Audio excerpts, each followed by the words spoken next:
In the small town of Zion, Illinois, two little girls rode their bikes to a nearby park, just a few hundred yards from home.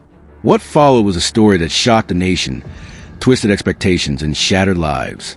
It was the kind of horror you'd expect from a dark film, not real life. And yet, it was all real. What made this case unforgettable wasn't just a tragedy itself, but how deeply the justice system failed at nearly every turn. False confessions, a serial predator, and devastating consequences were all caught in a spiral of error, grief, and horrifying truth. This story isn't just about murder. It's about misjudgment, lost trust, and the painful cost of assumption. It's about how being wrong can cost lives, and how truth, no matter how delayed, can still fight its way to the surface. The Zion Park murders became more than a headline. They became a lesson etched in national memory, forcing institutions to confront what went wrong. 2. Victim background, two bright lights. 8-year-old Laura Hobbs and 9-year-old Krystal Tobias were best friends. Laura had recently moved to Zion with her mom and brothers after her parents separated. She was cheerful, outgoing, and loved being near her grandparents. Krystal lived nearby and quickly became Laura's closest friend. They shared everything: school days, bike rides, sleepovers, and park adventures.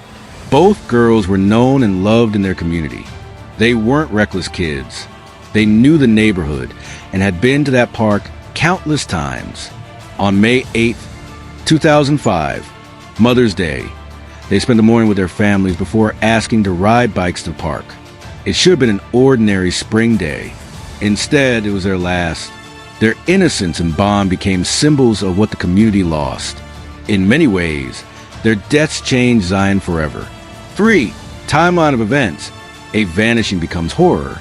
Around 3 p.m. that Sunday, the girls left the park. Hours passed, and when they didn't return for dinner, their parents became worried. By 7 p.m., family members were searching the trails. By 9 p.m., police were contacted. Through the night, hundreds searched. Flyers were distributed. Canines were deployed, but no sign. At 6 a.m. the next morning, it was Laura's father, Jerry Hobbs, who claimed to have found the girls. Their bodies were discovered in thick brush near the bike path. Both had been brutally stabbed. Laura over 20 times, Krystal 11. It was a crime that made headlines instantly, but it was only the beginning of something even darker. The sudden and violent loss shook Zion. Candlelight vigils were held. News trucks crowded the streets. But behind the scenes, investigators had already made up their minds about who was responsible. For the investigation, a rush to judgment. Police quickly zeroed in on Jerry Hobbs. He had a violent past, a history of assault, and had recently been released from prison. They couldn't understand how he found the bodies in a spot already searched. Within hours, he was brought in for questioning. Over 20 hours of interrogation followed. Tired, grief-stricken, and without legal counsel, Jerry eventually confessed. He signed a written statement. On video, he recited what detectives wanted: that he killed the girls after an argument, after one pulled a knife. His tears, the broken sentences, the confusion. It was all recorded. But was it the truth? He was charged with 2 counts of first-degree murder. The community turned against him. But something didn't sit right. The confession lacked clear motive and was riddled with inconsistencies. Yet no one questioned it deeply enough to delay the charges. 5. The twist: DNA that didn't match. As Jerry sat in jail, his lawyer began reviewing evidence. Swabs, debris, fingernail scrapings, all left in cold storage untested.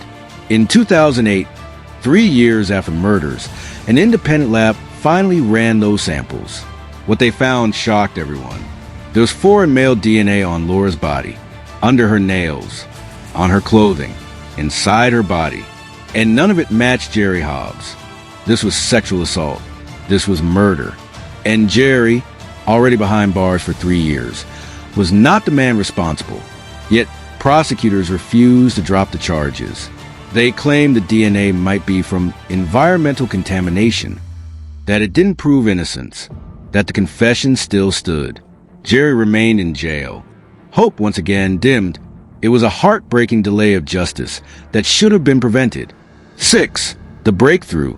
A killer in the military. Across the country in Virginia, Another horror was unfolding. Amanda Snell, a young Navy officer, was found dead in her closet, suffocated with a pillowcase. Her case went cold until 2010, when multiple women reported a series of abduction and sexual assault attempts. The attacker had a beige Dodge Durango and used tape and a stun gun. One woman survived. Identify her attacker: Jorge Torrez, a Marine stationed at Amanda's base. Torrez was arrested. His DNA was entered into Cody's. It matched the DNA on Laura Hobbs. Now it was undeniable. Torrez had killed Laura and Krystal in 2005. He was only 16 at the time and had been overlooked completely. He lived just blocks away and knew the girls. Everything changed, but it had taken 5 long years. 5 years too late for a man who had lost everything. 7, the trial justice delayed. Torrez was convicted in Virginia of Amanda's murder and other assaults. He received 5 life sentences and the death penalty. Then, in Illinois, he was charged with the Zion Park murders, presented with DNA evidence, his own jailhouse confessions, and the knowledge they'd already be behind bars for life. Torrez took a deal, plead guilty both child murders in exchange for 100 additional years in prison and a prison transfer. Jerry Hobbs was released. After 5 years of wrongful imprisonment, his name was cleared, but the damage was irreversible. His children were older, his reputation destroyed, his trauma lifelong. 8, the aftermath, systemic failure. Jerry sued the police for coercion and false imprisonment. He won an $8 million settlement, but his life never recovered. Addicted to drugs, in and out of jail, estranged from his family, a broken man. Meanwhile, Torrez sits in prison on death row, awaiting execution.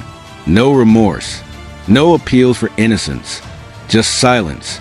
The public outcry over Jerry's wrongful conviction led to renewed discussions about interrogation techniques, especially for grieving or vulnerable suspects. False confessions are not uncommon, but rarely are they so damaging. Zion law enforcement faced massive scrutiny, but no individual was ever charged for the wrongful prosecution. Accountability, like justice, came late, if at all. 9, where are they now? A legacy of pain and reform. Laura and Krystal's families continue to mourn. Their legacy is a painful one, but also a vital one. Lawmakers and justice advocates now cite this case when arguing for body cam mandates during interrogations, stricter rules about confessions, and more robust DNA testing early in investigations. The Zion Park murders remain a case study in how wrong a system can go when it fixates on a suspect too early. It also reminds us that behind every story are real families, broken hearts, and the desperate need for truth.